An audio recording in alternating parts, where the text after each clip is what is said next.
বিএনপির চেয়ারম্যান তারেক রহমানের নেতৃত্বে বাংলাদেশের নতুন সরকার শপথ নিতে যাচ্ছে আগামী 17 ফেব্রুয়ারি। ওই শপথ অনুষ্ঠানে অংশগ্রহণ করতে পারেন 13টি দেশের সরকার ও রাষ্ট্রপ্রধান, যার মধ্যে রয়েছে চীন ও পাকিস্তানও। সেই সঙ্গে এবারের শপথ অনুষ্ঠানও হচ্ছে ভিন্ন আঙ্গিকে। বিস্তারিত জানাচ্ছেন শেখ ফরিদ। ত্রয়োদশ জাতীয় সংসদ নির্বাচনে 200-র বেশি আসনে জয় পেয়ে সরকার গঠন করতে যাচ্ছে BNP.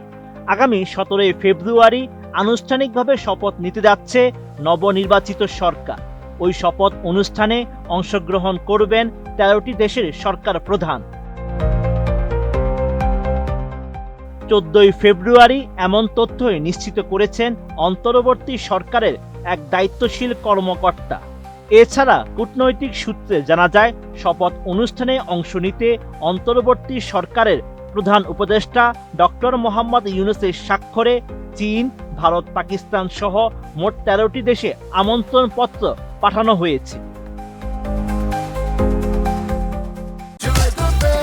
Korean super spicy flavor Mr. Noodles. Oh bro, what a chat. সূত্র আরও জানায়, নতুন মন্ত্রিসভা শপথ অনুষ্ঠানে অংশগ্রহণের জন্য চীন, সৌদি আরব, তুরস্ক, ভারত, পাকিস্তান, সংযুক্ত আরব আমিরাত, কাতার, মালয়েশিয়া, ব্রুনেই, শ্রীলঙ্কা, নেপাল, মালদ্বীপ ও ভুটানের সরকার প্রধানদের আমন্ত্রণ জানানো হয়েছে। বিএনপির নীতি নির্ধারণী পর্যায়ে নেতাদের সঙ্গে আলোচনা করেই এই দেশগুলোকে আমন্ত্রণ জানানোর সিদ্ধান্ত নেওয়া হয়েছে। তবে নবনির্বাচিত সরকারের শপথ গ্রহণ অনুষ্ঠান এবার অনুষ্ঠিত হতে যাচ্ছে ভিন্ন আঙ্গিকে। আগামী 17 ফেব্রুয়ারি সকালে জাতীয় সংসদের দক্ষিণ প্লাজায় নবনির্বাচিত সংসদ সদস্যদের এবং বিকেলে নতুন মন্ত্রিসভার সদস্যদের শপথ গ্রহণের আয়োজন করা হয়েছে।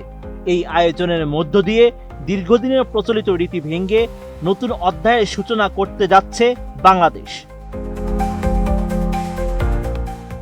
এতদিন নতুন সরকার প্রধান ও মন্ত্রিসভার সদস্যদের শপথ গ্রহণ অনুষ্ঠান অনুষ্ঠিত হয়েছে বঙ্গভবনে। সেখানে রাষ্ট্রপতি শপথ বাক্য পাঠ করাতেন বিজয়ী দলের নেতা এবং মন্ত্রীদের। তবে এবার স্থান পরিবর্তনের মাধ্যমে সেই ঐতিহ্যবাহী ধারায় পরিবর্তন আনা হয়েছে। সংশ্লিষ্ট সূত্রগুলো জানিয়েছে, বৃহৎ পরিসরে জনগণের অংশগ্রহণ নিশ্চিত করা এবং গণতান্ত্রিক প্রক্রিয়াকে আরও উন্মুক্ত করার লক্ষ্যেই জাতীয় সংসদের দক্ষিণ প্লাজাকে শপথ অনুষ্ঠানের জন্য বেছে নেওয়া হয়েছে। এতে করে সাধারণ মানুষের সরাসরি উপস্থিতি ও অংশগ্রহণের সুযোগ বাড়বে বলে মনে করা হচ্ছে। রাজনৈতিক বিশ্লেষকদের মতে এই সিদ্ধান্ত শুধু একটি আনুষ্ঠানিক পরিবর্তন নয়, বরং গণতান্ত্রিক চর্চায় নতুন দৃষ্টান্ত স্থাপনের একটি পদক্ষেপ। এর মধ্য দিয়ে দেশের গণতান্ত্রিক যাত্রায় একটি নতুন অধ্যায়ের সূচনা হতে যাচ্ছে। Sheikh Farid, ATN news.